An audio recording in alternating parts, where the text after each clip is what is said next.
శ్రీమాత్రే నమః. నేను మీ చెల్లా జ్యోతిర్మయి. ఓం వైబ్స్కు స్వాగతం. ఈ వీడియోలో ఆదిశంకరాచార్యులు వారు కుంభకోణ నగరంలో రచించినటువంటి శ్రీ మహాలక్ష్మి అష్టకం గురించి తెలిపే ప్రయత్నం చేస్తాను. శ్రీ ఆదిశంకరాచార్యుల వారు దక్షిణ భారత యాత్ర పర్యటనలో కుంభకోణం చేరుకున్నారు. ఈ కుంభకోణం తమిళనాడు రాష్ట్రంలో ఉంది. ఇప్పుడు కుంభకోణం స్థల పురాణం గురించి తెలుసుకుందాం. కుంభకోణం అనేది పుణ్యక్షేత్రమే కాదు, ఈ నగరం ప్రళయానంతరం సృష్టి పునఃనిర్మాణానికి తొలి వెలుగు చూపిన భూభాగం. పురాణాల ప్రకారం బ్రహ్మదేవునికి ఒక కల్పం ముగిసినప్పుడు, అనగా 4.32 బిలియన్ సంవత్సరాలు ముగిసినప్పుడు జరిగే విధ్వంసాన్ని ప్రళయం అంటారు. ఈ సమయంలో సృష్టి మొత్తం నీటిలో మునుగుతుంది. ఈ ప్రళయకాలంలో బ్రహ్మదేవుడు వేదాలు, శాస్త్రాలు, సృష్టి బీజాలను ఒక అమృత కలశంలో భద్రపరిచి ఆ కుంభాన్ని సముద్రంలో ఉంచాడు. ఆ కుంభం ప్రళయ జలాల్లో తేలుతూ చివరకు ఇప్పటి కుంభకోణం ప్రాంతానికి చేరింది. కుంభం భూమిని తాకినప్పుడు శివుడు తన త్రిశూలంతో దానిని స్పృశించి పగలగొట్టాడు. కుంభంలోని పవిత్ర తత్వాలు భూమిలో కలిసిన క్షణంలో శివుడు కుంభేశ్వర స్వరూపంలో ప్రత్యక్షమయ్యారు. ఆ స్థలమే కుంభకోణం పుణ్యక్షేత్రంగా ప్రసిద్ధి చెందింది. కుంభేశ్వర ఆలయంలో నేటికి శివునికి నిత్యంగా ఆగమ శాస్త్రం ప్రకారం అభిషేకం, అలంకార పూజ, నైవేద్యం మరియు దీపారాధన జరుగుతున్నాయి. ప్రత్యేక సందర్భాల్లో రుద్రహోమాలు, బిల్వార్చన మరియు దీపారాధనలు నిర్వహించబడుతూ కుంభకోణం శైవ సాంప్రదాయానికి కేంద్రస్థానంగా నిలుస్తోంది. 8వ శతాబ్దంలో శ్రీ ఆదిశంకరాచార్యుల వారు ఈ క్షేత్రాన్ని దర్శించి ధ్యానం చేస్తున్నప్పుడు వారికి కుంభకోణం క్షేత్రం స్వయంగా ప్రళయాంతంలో ఉద్భవించిన క్షేత్రమని మరియు సృష్టి, లయ, పునఃసృష్టి చక్రం అర్థమయ్యేలా వారు అనుభూతి చెంది ఆ విషయాన్ని వారి శిష్యులకు బోధించారు. శ్రీ ఆదిశంకరాచార్యుల వారు కలశతత్వంపై ధ్యానం చేస్తూ శ్రీ మహాలక్ష్మి అష్టకం రచించినట్లు కొన్ని సాంప్రదాయాలు చెబుతున్నాయి. శ్రీ మహాలక్ష్మి అష్టకం 8 శ్లోకాలతో అమ్మవారిని స్తుతిస్తూ ఉంటుంది.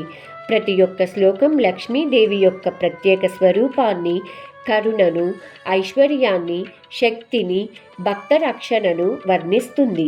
శ్రీ ఆదిశంకరాచార్యులు ఈ అష్టకాన్ని కేవలం ధనాని కోసమే రాయలేదు. అయితే నిజమైన లక్ష్మి అంటే ఏమిటి? అమ్మవారి దయ ఎలా ఉంటుంది? భక్తుడు ఏ స్థితికి చేరాలి? ఇవన్నింటికీ సమాధానంగా ఈ అష్టకాన్ని రచించారు. ఇప్పుడు వాటి వివరణ గురించి తెలిపే ప్రయత్నం చేస్తాను. శ్రీ మహాలక్ష్మి అష్టక శ్లోకం. నమస్తేస్తు మహామాయే శ్రీపీఠే సురపూజితే శంఖచక్ర గదాహస్తే మహాలక్ష్మీ నమోస్తుతే. ఈ శ్లోకంలో ఆదిశంకరాచార్యుల వారి భావం ఏమనగా, ఓ మహాలక్ష్మీదేవి, సృష్టిని నడిపించే మహాశక్తివై శ్రీపీఠంలో విరాజిల్లుతూ దేవతలందరి పూజను స్వీకరిస్తున్నావు. నీ శంఖం జ్ఞానాన్ని మేల్కొల్పుతుంది, చక్రం ధర్మాన్ని నిలబెడుతుంది, గద మనసులోని బలహీనతలను తొలగించే శక్తిని సూచిస్తుంది. జ్ఞానం, ధైర్యం, శాంతి, ఐశ్వర్యం అన్నీ ప్రసాదించే తల్లివైన నీకు నమస్కారం. నమస్తే గరుడారూఢే కోలాసుర భయంకరీ సర్వపాపహరే దేవి మహాలక్ష్మీ నమోస్తుతే. ఈ శ్లోకంలో ఆదిశంకరాచార్యుల వారి భావం ఏమనగా, ఓ మహాలక్ష్మీదేవి, నీవు గరుడపై సవారీ చేసి కోలాసుర వంటి భయంకరమైన దుష్ట శక్తులను కూడా భయపడేలా చేస్తావు.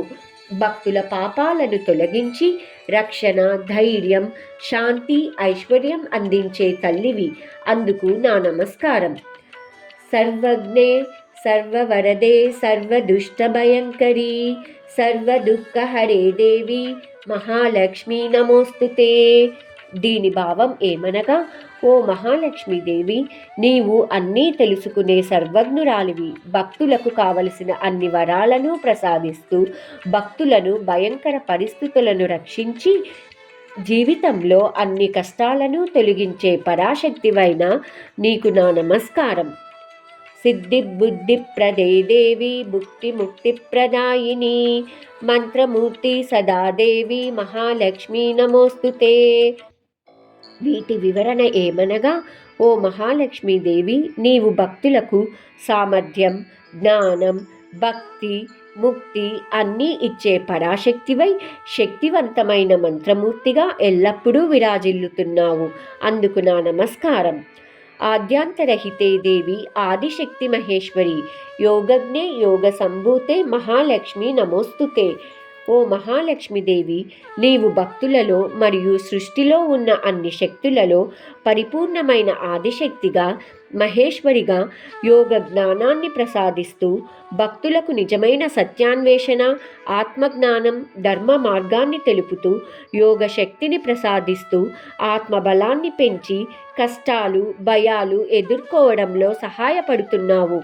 అందుకు నా నమస్కారం. స్థూల సూక్ష్మ మహారౌద్రే మహాశక్తి మహాదరే మహాపాపహరే దేవి మహాలక్ష్మి నమోస్తుతే.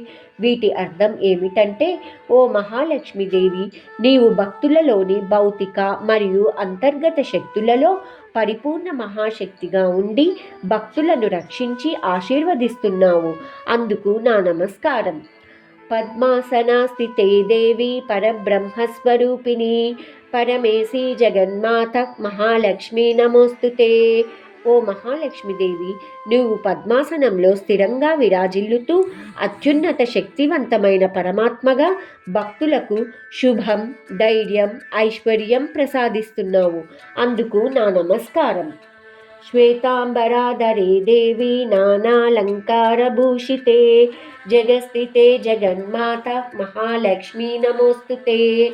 ఓ మహాలక్ష్మీదేవి, నీవు శ్వేత వస్త్రాలను ధరించి ఆభరణాలు అలంకరించుకొని ప్రపంచాన్ని నడిపే సృష్టి తల్లిగా నిలిచి భక్తులను రక్షించి శాంతి, ఐశ్వర్యం ప్రసాదిస్తున్నావు.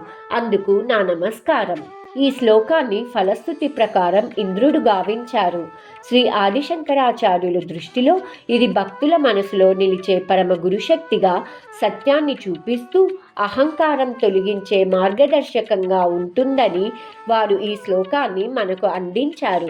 ఆదిశంకరాచార్యుల వారు కుంభకోణంలో రచించిన శ్రీ మహాలక్ష్మి అష్టకం వివరణ ఇంతటితో సంపూర్ణం. సర్వే జన సుఖినో భవంతు. అందరికీ శుభం జరగాలని కోరుకుంటూ మీ చల్లా జ్యోతిర్మయి.